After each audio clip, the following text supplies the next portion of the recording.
tough way to end it. Miami played better today. They earned it. Siskar, the movement on the pitches, the profile of the movement, the run on the fastball, the slider, even used his changeup. He did a really nice job, and it was tough. And we couldn't really overcome. We contacted and squared up some balls, but clearly they were on the plus side in the quality of contact, and the home run game added up for them.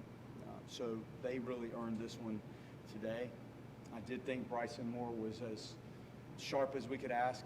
Even the pitch it was hit, you probably have a better sense of exactly where it was than I do from the dugout, but I imagine it was up, and that's unfortunate because he was into it, on it, and it was tough. Both of those starting pitchers, our guys were hot. It was hot. It was a difficult day in terms of just the heat factor, and those starting pitchers did a nice job on both sides. I thought some of the defensive plays we made were exceptional, and I know it got a little sloppy there at the end, but I was proud of the way the guys battled through this. We needed a little bit more, a couple more ABs here and there, and we tried to create a bit, but it didn't work out as you would hope with the run game and even the bunt attempt.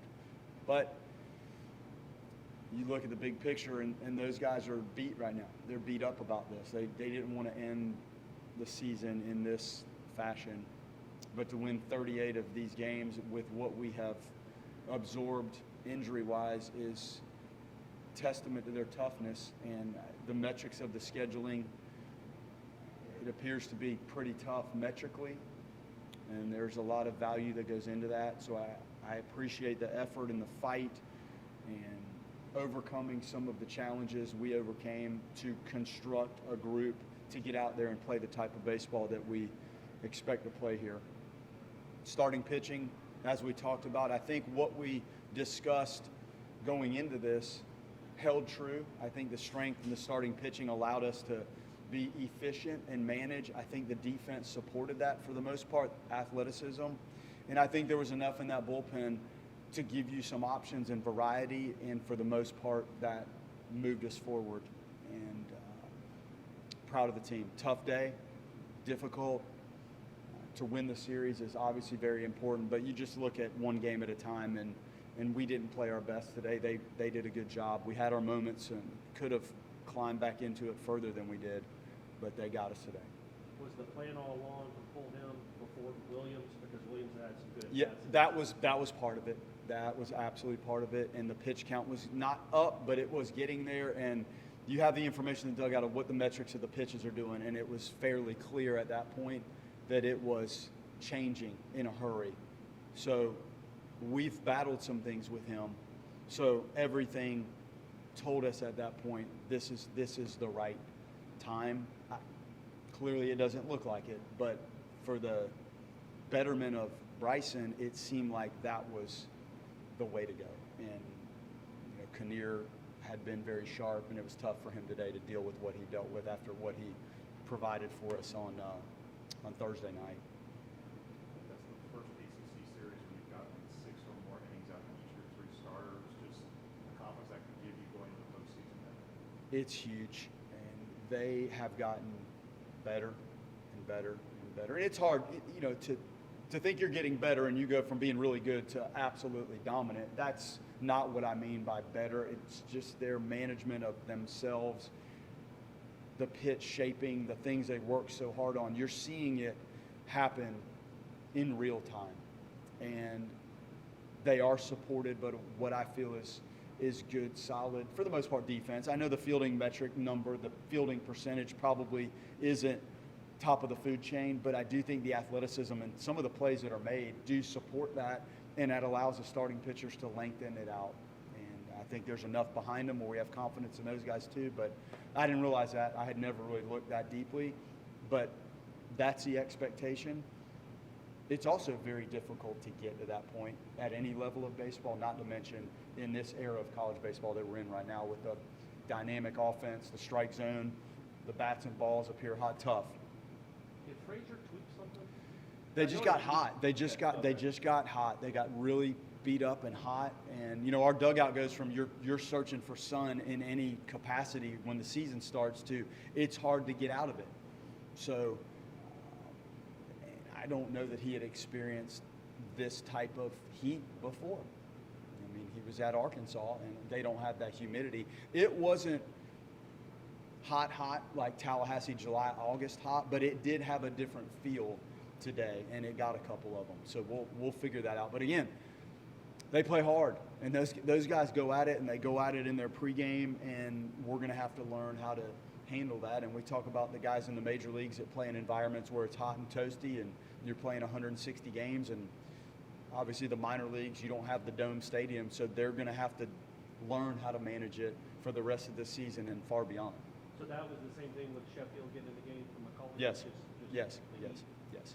When Chase Williams can be such a weapon in that role. Now, I know it hasn't worked out these 2 times. We're 0 for our last 2 on that. Yeah, but do you think there's in his head, because he's trying to make an impact, and I know he's going there, but he didn't get the greatest of jumps, and maybe he's in his head a little bit trying to make an impact because he's not in the everyday lineup?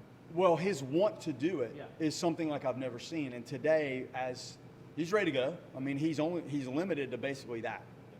And it didn't quite look like the normal Chase. And I don't know if what happened on Thursday night led to more of a tentative feel than we're used to seeing out of him. Because, gosh, that guy, like, he wants to go.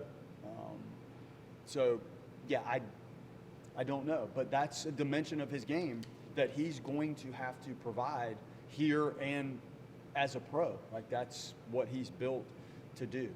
So could be, coming into the game is different than when you've been in the game, but we've seen him excel in coming into the game and doing that, and it obviously didn't matriculate that way the last 2 attempts, which is tough. And it feels like, Putnam even squared up his ball today. Ben Barrett just keeps getting on base. Smelly is one of the better hitters you have. How do you divvy up these at-bats moving forward? It's a good problem to have, but how do you divvy up these at-bats moving forward now that you're in the postseason? Yeah, I don't know standing here right now. There are things that make you feel. Nate got beat up in the game the other night, so he didn't play yesterday, which gave him a breather. Well, here he is back today and catching and had great at-bats. So there are times when there is hints of what you should do. There's times. And unfortunately, you probably continue to have reasons why it works for people and why it doesn't work for that particular game. But to say everybody's 100% healthy, I haven't really gotten that far because we haven't had it yet. So we'll figure it out. It's a good problem to have. And the guys do respect the opportunity, hopefully. I know everybody wants more. There's 20 guys in that locker room that think and expect and want more opportunity. It is good to have that competition because I think when your window opens, sometimes it does heighten your senses of needing to perform. And I think we've seen that as we've gone through this season. In ending the regular season, 38-17, number 3 in the probably the second best conference in America. Maybe you think it's the best conference in America, but very tough conference. I don't know how much postseason tournaments matter, conference tournaments. Do you think you've done enough to be a top 8 national seed? Is it time to politic for that right now, right after the last game of the regular season, you think? I spent, I don't know how many years as a voter for the USA Today Coaches Poll, and then I spent 6 years as the ACC representative for the regional committee calls that you have consecutive Mondays on the end of the season, and you're ranking 4 different conference teams in order, top to bottom. Then that goes to the committee. Then the committee takes that information, and they have to rank those teams. I feel like this is a top 8 team. The starting pitching, the athleticism, the consistency, I do. Now, for me to tell you that I've studied the other conferences and the other teams in contention, I have not, but I spent 10, 12 years having to do it relentlessly, so it is a little bit of a breather. But we've been preparing to present our case. This weekend needed to be added to the case. If you're going to be in this conversation, there's very few teams that position themselves to absorb a complete misfire of a weekend. It is. So I think we have. But I haven't dug into all this. That's been a tough schedule. It really has. There's not there's not a breather on Tuesday. You look at our Tuesday opponents and look at what they do to each other and look at what they do to other people and look at the records. Look at some of the non-conference series that we've played and how those teams have performed. Look at where we've had to go in this conference to play our series on the road. There has been no breathing room. It has just been in your face, in your face, in your face. Here it comes, here it comes, here it comes. And I wish we had been a little more healthy to go through some of it, but it's a dang good team. Coach, postseason play, the approach, the opportunity, it's a clean slate, and everyone wants to win. Just talk a little bit about FSU and just going forward. Well, everybody wants to win all 56 of these, and the biggest difference for me is simply the pre-game timeline and what's going into when you start throwing the first pitch. There is some unusual aspects of the postseason in our tournament. You're not out on the field taking pregame batting practice. So there's things that are a little bit different. So I think adapting to a new norm, which is a little bit more chaotic. You don't know when the games are going to start. You're hanging out in a random locker room waiting to be told to go hit in the cage or go take infield. It's a lot different. So preparing them for that is part of it. And the calendar lines up. If you're sitting here talking about playing Tuesday, the discussions that Micah and I have to have tonight to figure out who's pitching and why and managing their bullpen and work tomorrow and Monday, it's far different than when you're looking at playing Friday. So that's the best part of finishing where we finished in this thing is you're on schedule. So you're not concerned with pulling a starting pitcher 2 days early to try to win an important conference tournament game. It aligns for us. So that's the best thing we could have done.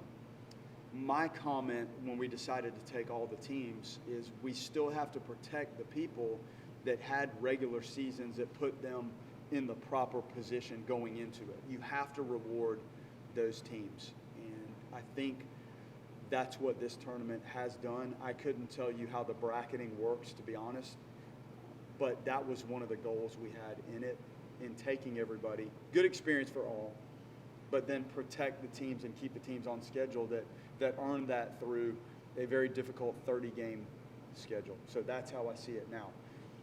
You fight through every one of these games to have the opportunity, you hope, to play your regional here and your super regional here. Hard to do. There's 16 teams that'll do it of 320. This is hard. You can't absorb many misfires, not in the middle of the week, not on the front end, and not in your conference. You just can't. I think this is the third year in a row we've been in position to do it. So being here is a lot different than some of the other places you could have to go to deal with for a regional or super. So hopefully we've checked these boxes. It's about how much time off you might want to give players just because you have the time until Friday, but then you want to get back out on practice field too. Well, because of the format of this, we had to book all of our travel to go Monday night. You don't have a choice. Like you can't. I mean, you have to go because you don't know when you're going to play, and you can't tell you're just not going to get there if you don't plan it out the way we have to do it here. So managing being up there Monday night and where you're going to practice Tuesday. So we're trying to sort through what we need to do, and the weightlifting helps them.